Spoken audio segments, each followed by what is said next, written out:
Hi and welcome to this short demonstration for eGlobe users on how to load ENCs. It is recommended to always use the same workstation, preferably the backup station, when performing chart handling operations. This should be done once new data is available for download and installation, typically during weekly updates or when a new route requiring new coverage and/or updates is approved. Before starting to load permits and ENCs, make sure that both files are unzipped. Copy the permit and ENC files to a USB stick and make sure that the USB stick is free of viruses.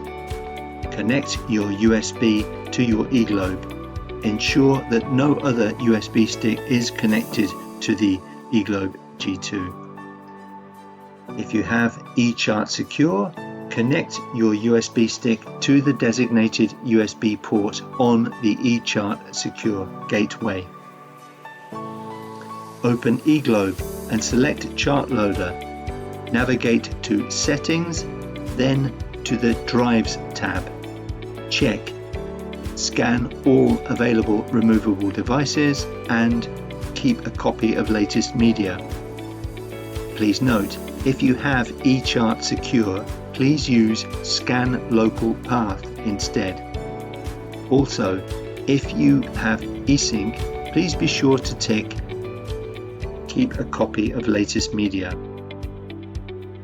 Continue and select the Install tab, then press Scan Drives. The loading will end when a summary of the data detected is presented. In the Check Path USB window, make sure that permit, data, and product are checked. Start processing the ENC data by selecting OK. The system will also detect base media stored on the internal disk of the eGlobe G2. If your vessel is a PAYS licensed vessel, please allow some time for the installation of the PAYS collection. The system will start to install the charts. Once the installation is complete, the indicator on the synchronization tab will turn yellow. Please select the Apply Changes button. The system will then begin to synchronize. Data will be synchronized on both the backup station and the master station. Once the loading is successful, the indicator on the synchronization tab turns green.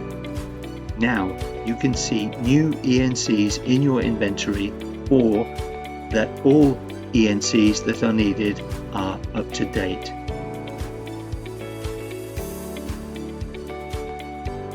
Our hope is that you find this video helpful. If you have any further questions, or if there is still a problem, please feel free to reach out to us at our 24/7 Global Emergency Service Point. Thank you.